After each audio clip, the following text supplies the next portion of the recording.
भाइयों नमस्कार। भाइयों, आज की कहानी है 60 साल पुरानी। 60 साल होगी भाइयों इस कहानी को। भाइयों, हमारे जो मम्मा थे वो पहले महपा गांव में रहा करते थे, महपा खानपुर में। वे कम से कम 100 साल पहले वहां की जमीन बेच के यहाँ का बस गए थे, खेड़की गांव में, बागपत रोड पे, जानी के पास में। और हमारे जो नाना थे उनकी शादी हुई थी रजापुर गांव में। रजापुर गांव है गाजियाबाद में। आज तो ढूंढने से नहीं पता, रजापुर गांव बिल्कुल अट गया। तो मैं अपनी माँ के साथ जाया करता था कभी कभी रजापुर में। महपे में तो मैं कभी गया नहीं, एक बार गया था अभी पिछले साल, एक हमारे मित्र हैं देविंदर, उनके पास। तो भाइयों, हमारी माँ जो थी मम्मा के जाया करी थी रजापुर में। 60 साल पहले किस्सा बता रहा हूँ मैं। तो भाइयों, हम जाते थे रेल में, पावली खास स्टेशन से बैठते थे। पहले मोदीपुरम नहीं थी, पावली खास से बैठते थे। तो वहां से उतरते थे गुलडेर। गुलडेर का रेलवे स्टेशन था, गाजियाबाद से पहले पड़ता है, गुलदर के नाम से। वहां से पैदल जाया करते थे। तो वहां भाई कच्चा रास्ता था, खेत, रेह उड़ा करती थी, धूल। जब गर्मियों में गेहूं कटते थे तो धूली धुमाड़ रास्तों में हम जाया करते थे। 4-5 कोस चलना पड़ता था पैदल। मैं छोटा था। हमारे नाना थे जो माँ के मामा लगते थे, वो हमारे नाना नाना लगते थे, उनका नाम था रामचरण। वो बेचारे मुझे आके पोदी ले लिया करते, गोदी या पोदी, जब मैं 6-7 साल का था। तो मुझे पोदी ले लिया करते टांग के हुए गांव तक।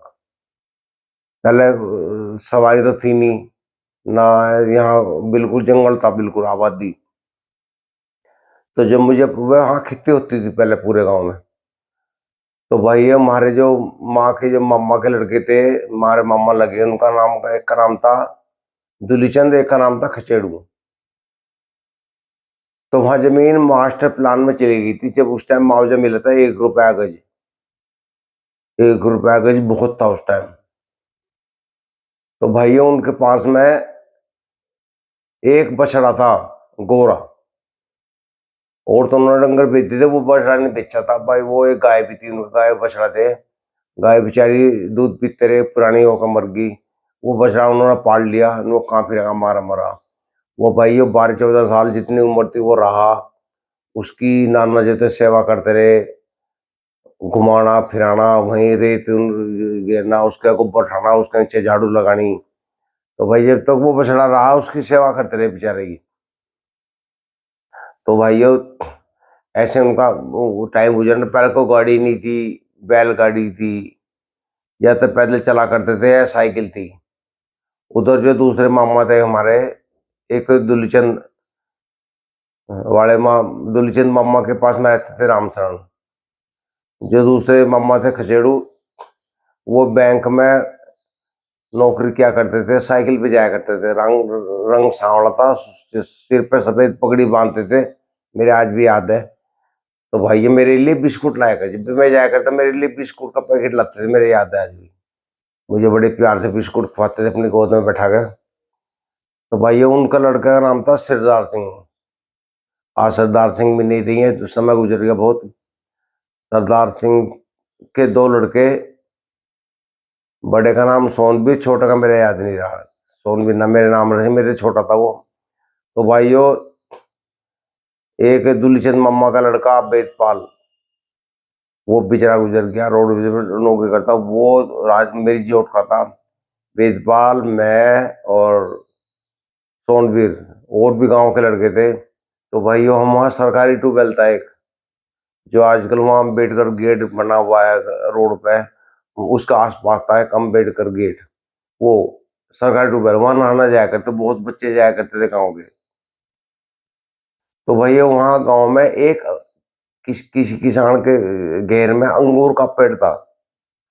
हम छोटे छोटे बच्चे दीवार पर चढ़ के उसका अंगूर खाया करते थे। अब मेरे याद नहीं है, जिन भाई जो वीडियो देखेगा तो वो देख के पता था किसके पास अंगूर था। रजापुर में उनके घर थे, वहीं गली में आगे जाके एक का उत्तर की तरफ तो दुलीचंद का था, दक्षिण की तरफ खसेड़ू मामा का था। अब उन्होंने भी बेच दिए।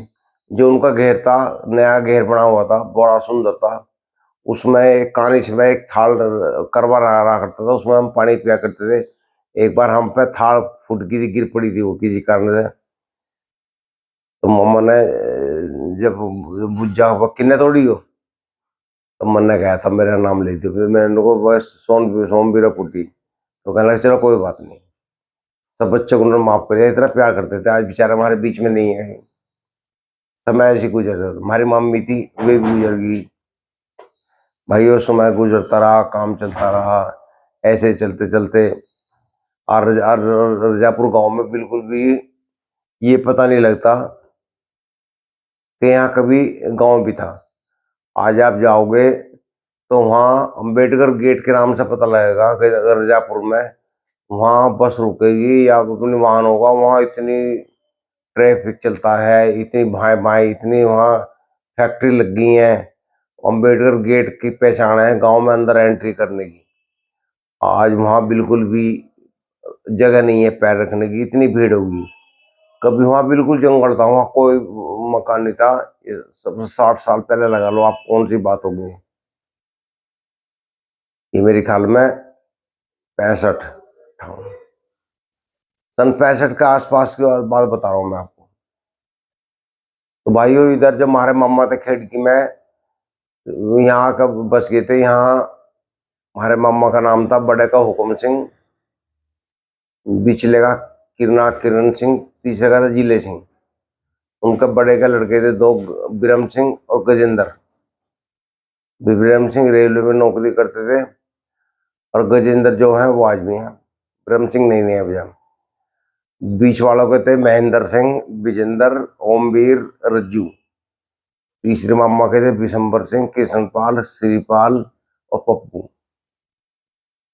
भाई 10-12 लड़के जब जवान थे, कभी खेला कर रहे थे, बड़ा मन लगता था। वहाँ बम्बा चलता था किठोली के और उसके बीच में वो। भाइयों हम बम्बे में नहाया करे थे, छोटे छोटे जो मामा के जाया करे थे। तो भाइयों गर्मी में हम दोपहरी में आ जाते थे वहाँ सब बालक नहाने के लिए। वहाँ जो थे, जब खूब जब ज्यादा लगता था ना नाश्ता न, तो फिर जो रास्ता जाता था, लीक जाती थी ना बुग्गी उसकी पटड़ी पे, उस पर रेत पड़ा था, बारू सफेद रेत, फिर उस पर लौटते थे हम गरम गरम पे। गड़मुंडे खाया करते थे खूब, रेत में हो गर्म शरीर था, फिर बम्बे में कूद जाते थे। कभी खांसी जुकाम, कोई भी बुखार नहीं। आजकल के बच्चे तो गर्म सर्दी हो बुखार हो जाएगा, लेकिन वहाँ उस टाइम ऐसा नहीं होता था। तो भाइयों आज वहाँ भी मौसम बदल गया, जगह बदल गई। अब कोई भी बम्बे में नहीं नहाता। भाइयों फिर मैं आपको वहाँ लेके चलता हूँ जो हमारे मामा का असली गांव था, महपा कानपुर। वहाँ एक बार मेरे मन में आई जाने की। मैं वहाँ बाइक से गया था। एक लड़का है देविंदर, जो हमारे माँ के परिवार के कुटुंब का ही है। उसका एक लड़का पैर से विकलांग है, वो खिलाड़ी है। तो वहाँ जब मैं गया था, लेकिन वहाँ पुरानी पहचान कोई नहीं रही थी, सबने मकान पाट फोड़ करने बदल दिए। खिड़की में आज भी हैं। और रजापुर की भी पहचान है। जो रजापुर में मामा का घेर था, नया घेर था, कभी बहुत सुंदर बना हुआ। जब मैं 5-6 साल पहले वहाँ गया, जो सरदार सिंह जो हमारे मामा के लड़के थे वो गुजरे थे, उनके बाद पीछे में गया तो मुझे सोनबीर ने दिखाया। तो भाइयों उसकी बस छजली ऊपर छत चमक रही थी, इतना ऊंचा पर, कम से कम वहाँ 7-8 फुट का भरा हो गया गाँव में। वो मकान जो है बिल्कुल खंडर है, उसकी छत चमक रही थी छजली, बाकी सारा दब गया भरा में वो चारों तरफ से। उन्होंने आज भी नहीं बेचा वो। तो भाइयों मकान में जो किसान पैसा लगाता है ना, कि मैंने कई करोड़ रुपया लगा दिया कोठी में, अब से 50-60 साल बाद में वो कोठी सब खत्म हो जाएंगी, क्योंकि वहाँ जमीन का इतना भराव हो जाएगा कि वो अपना आप नीची हो जाएगी। तो भाई ये पहले तो मेरा कहना ही हुआ है, मकान में इतना अंधाधुंध पैसा ना लगा मैं, क्योंकि वो आने वाले 100 साल में खत्म है कहानी। वो तब जाएंगी। जो पुरानी हवेलियां थी, आपने देखी होंगी गांवों में पुरानी हवेलियां हैं, वे आधी जमीन में दबगी, वे 100 साल पुरानी हैं। यही हाल होता है। हम जिस तरह कपड़ा है ना, को हम कुर्ता पहनते हैं भाइयों, वो चेंज करना पड़ता है, उसकी मियाद होती है। ऐसी भाइयों मकानों की बात है। मकान में रहने लायक बना ले, अच्छे बना ले, वैसे कोई बात नहीं है, पर घने सुंदर ना बनावे, घने इतना पैसा लगावे कि बस मैं हूँ, लेकिन 50 साल अगली जो पीढ़ी में खत्म हो जाएगा। मुश्किल से 2 पीढ़ी रह पाती है मकान में, तीसरी पीढ़ी के टाइम में वो मकान बिल्कुल डेड हो जाता है। तो भाई आज मेरा मन कर रहा था कि आपसे पुरानी बातें शेयर करूं भाइयों। समय और मैं अपने गांव की बताता हूँ। हमारा गांव है पवरसा दौराले के पास। हमारे जो कभी बड़े आए थे यहाँ से, 2 बुजुर्ग थे, ठंडी और गर्म। ठंडी यहाँ के बस के थे, पूर्णिया थे। उनसे हमारी साथी पीढ़ी चली है। गर्म कहाँ गए उनका कोई पता नहीं मुझे। तो भाइयों हरियाणा से बताया उनका, कोई तो कहा हरियाणा से आते, कोई राजस्थान से बताता है पूर्णिया, ये भी हमें करीब कन्फर्म है। भाट जो होता है उनसे पूछा था, उनको राजस्थान से आए थे हमारे जो बड़े थे। तो भैया यहाँ जंगल था, जंगल में यहाँ से डेरा डाल लिया उन्होंने, यहाँ रहने लगे, खेती करने लगे। तो भाइयों खेती जो आज हमारे पास जो जमीन है, उन बुजुर्गों की देन है, उनकी मेहनत है, जो उन्होंने इतनी जमीन हमारे लिए कर छोड़ दी। कुछ बुजुर्ग ऐसे रहे जिन्होंने सोची, आगे की नहीं सोची, इनको यार क्या करेंगे, बेच दी या किसी को दान दे दी, या जैसे भी रहा, आज उनके परिवार जो है भटक रहे हैं। तो भाइयों जमीन में कुछ बचो ना बचो, एक वजन है अपना। आज हमारे यहाँ बहुत हाई रेट है, भले ही हम ना बेचे हैं, लेकिन एक वजन तो है।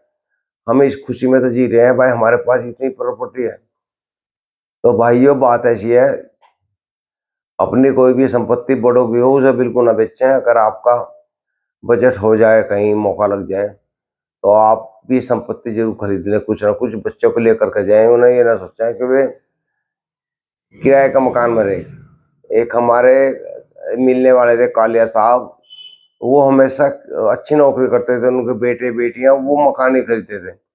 वे कहते थे हमें किराए के मकानों में जाता है। मगर क्यों?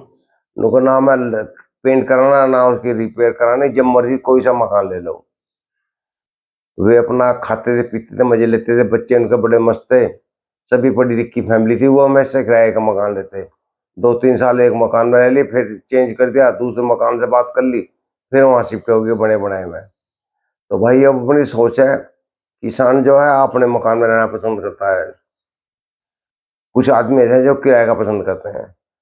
तो भाइयों बात आज की जानकारी आपको कैसी लगी, जरूर लाइक करना, शेयर करना। कोई मेरे इन भाई गांव के आदमी हो, खेड़की का, रजापुर का, मुझसे बात करनी चाहे तो मैं अपना नंबर बता रहा हूँ, 8630750553। एक बार वो बता दूं, 8630750553।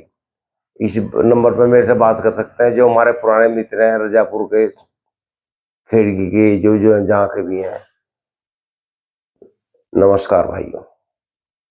भाइयों वीडियो अच्छी लगी हो तो शेयर जरूर कर देना, और चैनल को सब्सक्राइब कर लेना। नमस्कार।